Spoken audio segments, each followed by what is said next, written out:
I'm concerned massively. I think it's a big wake-up call for Man City, be it in the transfer market or be, you know, Pep Guardiola's future. What's going to happen next? Because that is alarm bells for me. That could you mitigate that result against their injury problems right now?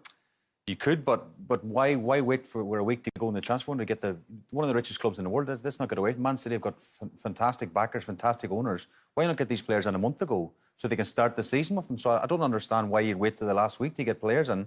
They should have had them done, you know, weeks ago.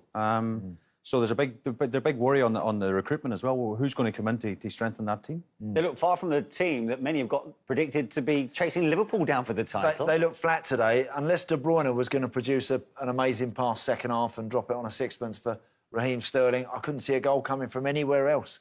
They were resorting to long-distance shots from 25, 30-odd yards, which, you know, when you've got Man City doing that, you know that you've got them rattled. But Leicester, they defended good. I didn't see Johnny Evans stretched, Soyuncu stretched, really. Amati at the back, No. Shay. Okay. Never saw them getting disrupted and pulled around. Nice and solid. And they had the great pace and the real killer instinct about their game today, Leicester. Very, very good. Yeah, just take a look at this.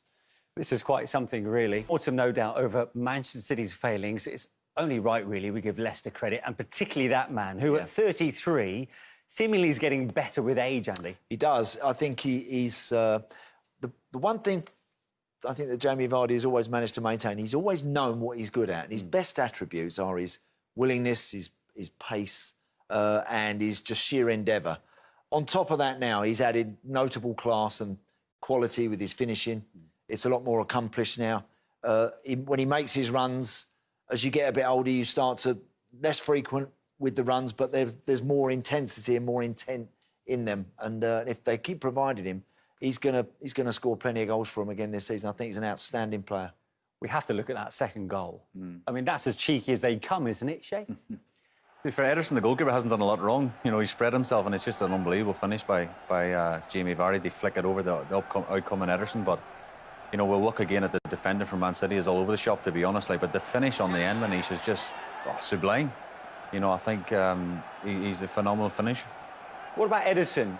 Is there anything from a goalkeeping perspective he could have done about it? I think at this point, when he's that close, Manish, you're just trying to spread yourself, make yourself big. And he's done everything right. We work on that in training. You know, spread your legs, open your arms, try and make yourself as big as possible. Yeah, this is interesting, Shay. Yeah. You mentioned a point here about whether or not Nathan Ake, just because he's a Bournemouth player, clears this up the line. Yeah. But Man City, should he go back to the goalie? For me, all day long. I mean, last year at Bournemouth, as you say, Eddie Howe might have told him, you know, clear your lines, will squeeze the pitch. But now you're playing for Man City, you're a £40 million defender. Yes, you're left-footed, and you want to clear your lines on your left strong foot. But for me, knock the ball back with your right foot back to Ederson. Guardiola. You know, that's the possession-based football that Man City play. Go back to Ederson, one of the best goalkeepers in the world with keeping the ball, and go out the other side on it. Yeah, and that's just that is a brilliant, brilliant finish. Whichever way you want to dress that up, and you can look at goalkeepers there, but that is a brilliant run from Castagna, who has impressed again today. But that is a finish of genuine class. Aguero, Jesus, any of the guys up the other end, on a normal occasion for City would have all marvelled at that finish. I think Brendan Rodgers has to take credit as well for Vardy, because before Brendan went to the football club, you know, Vardy was on the bench times. He was out of form. He was out of sorts. He was chasing out in the wings, trying to track stuff. I think Rodgers got them and says, "Jimmy, we want you in the middle of we want you where you're going to do damage." And I think obviously his goal record, what's it, 5 goals in 3 games at the start of the season? It's well, 4 of them from the penalty spot. Well, it doesn't matter where he'll take whatever, and that goal today is just phenomenal. He won a couple of penalties. Let's have a look at the second one that made it 3-1. It was a foot race, really. Vardy against Eric Garcia. Any debate in the decision, Andy? No, not at all. Garcia's just not aware of Vardy's run. And he's so quick, he's on the move a little bit. He gets his body, he deliberately puts his body between Garcia and the ball. And the City man's lost his awareness, not really sure of where he is, has a little nibble at it there. And it's a penalty. You know, it's a great run, it's a clever run. And it's another emphatic slot into the corner. Yeah, he changed his sides, a bit of a poker game then, because his first penalty went to the keeper's right, and now as a goalkeeper you're thinking, is he going to go the same again? I thought he would, because it was so emphatic, his first penalty, but it's a great finish. Andy, I know you want to say something, but let's just digest this graphic, because this is quite something. Only 3 times has a player scored a hat-trick against the Pep Guardiola side. Jamie Vardy has done it twice, and Lionel Messi is the other one, back in October 2016. Yeah, no, but again, Brilliant. Absolutely phenomenal stuff. The one thing I would say for Vardy, defenders, when you're playing against him, you know he doesn't stop running. You know he's always making darting 8, 10-yard runs. You should, as defenders, you should communicate, I think, and be aware that this guy is always going to be, he's always going to be threatening the back of your shirt. He's always running in behind. You must know that you can't rest when Jamie Vardy's around.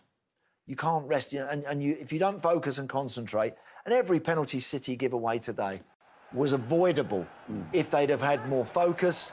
We mentioned about Kyle Walker being in the wrong position here. Then he's the wrong side. He tries to, again, pinch the ball, concedes the penalty. And every time, Shay, it was almost like same thing.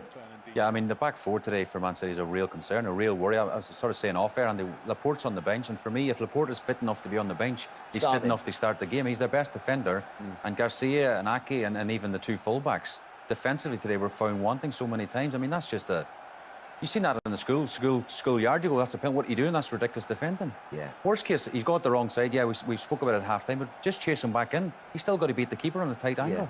It's poor defending. At the start of the show today, we spoke about when you see a back four like that with Ake and Eric Garcia, with respects, and over the years we've seen Company and we've seen all these other amazing players playing at the back for City. When you see that, Vardy would have fancied today. He would have fancied it. He'd have said, get the ball into me as much as you can. We saw some great goals today. I mean, we saw Mahrez, we saw Vardy's cheeky second.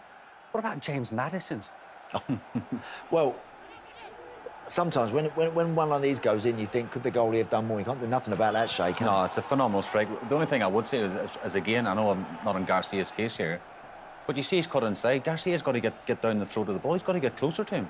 He backs off and he backs off and he backs off and gives him a free hit. Yeah, he gets close right at the end. When you see a player like Maddison, you know his quality. He's a fantastic finisher.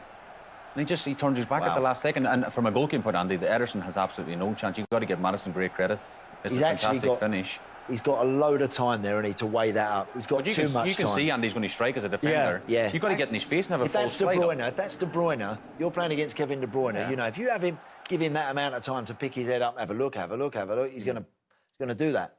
Maybe because it's just, I mean, James Maddison's a very talented player, but get out to the ball, get out to it a lot quicker. James Maddison had a say as far as Leicester's fifth was concerned. He won the penalty with this challenge by Benjamin Mendy. How did you read this then? Yeah.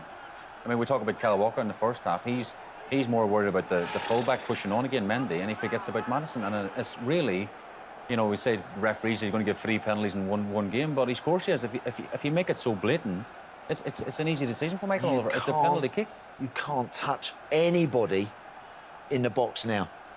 You just cannot, from the wrong side, try and attempt to make a challenge, and that's... Leicester sat today in a really low defensive block and hit them with speed on the break, and that's exactly what Leicester did today. You know, he's got a Jose Perez, who's been a very useful player. He's got a goal in him. Not the right sort of player today to play against Man City. He needed to have the real counter-attacking pace, which he had through Barnes and he had through Vardy. He had that today. He could have played Jose Perez, and he has played him before, but no, today he identified that he knew that those fullbacks were going to be aggressive and they had to be brave to play their way out. And look, they absolutely did that every time. Once they've got through and in behind that midfield, then they've got the real pace to hurt City. On this occasion, Harvey Barnes makes a poor decision and doesn't make enough of it. But it wasn't once, Shay, was it? It was 2 or 3 times. No, we said they were in a very low block, Leicester, but you know, we were worried. Well, for me, from a Man City head on, I was really worried because I was really worried about the 2 centre halves being exposed because the fullbacks were so high, Andy. And you could see again the pace and the power. And another better decision here. The last was a 3v2 inside the box. He just picks out the wrong pass at the end, and it was a perfect sort of tactical display by Rodgers today. I really felt, you know, he got his tactics spot on, and obviously the scoreline speaks for itself. You know, it's a great result. I don't think you don't beat Guardiola's teams unless you get it all right, unless all the major components of your game are in place. And players are carrying out every last detail. It really is fine margins, and you've got to make sure you get those little bits right. As Brendan said, the press, when to press, how we pressed, not just everyone going off and charging around. They'll pick you off the best players. You do it at the right time, and then when you turn that ball over, there has to be a real game plan in how you want to combat Manchester City, and they did it absolutely beautifully today. Yeah, your former club played in their hands in many respects, didn't they? They did, but I don't think, Brendan says they're talking about 13 years before he changed. I don't think Pep Guardiola will ever change the way he wants to play. He always wants to play with possession-based football and create lots of chances. And especially at home, you have to say that's the way Man City would set up against any team. They want to be in the front foot. They want to have loads of possession. But again, it plays into Leicester's hand today. And I'm sure Leicester, as Andy mentioned, when they seen the team sheet of Man City, there were so many big players missing. Aguero, Jesus, a lot of big players. Laporte again at the back missing. I think they felt, do you know what, lads, if we're ever going to win at the Etihad, it's today. Yeah. Well, for a team that lost 9 in the league last season, losing only their second game of this campaign is the last thing Pep Guardiola would have wanted.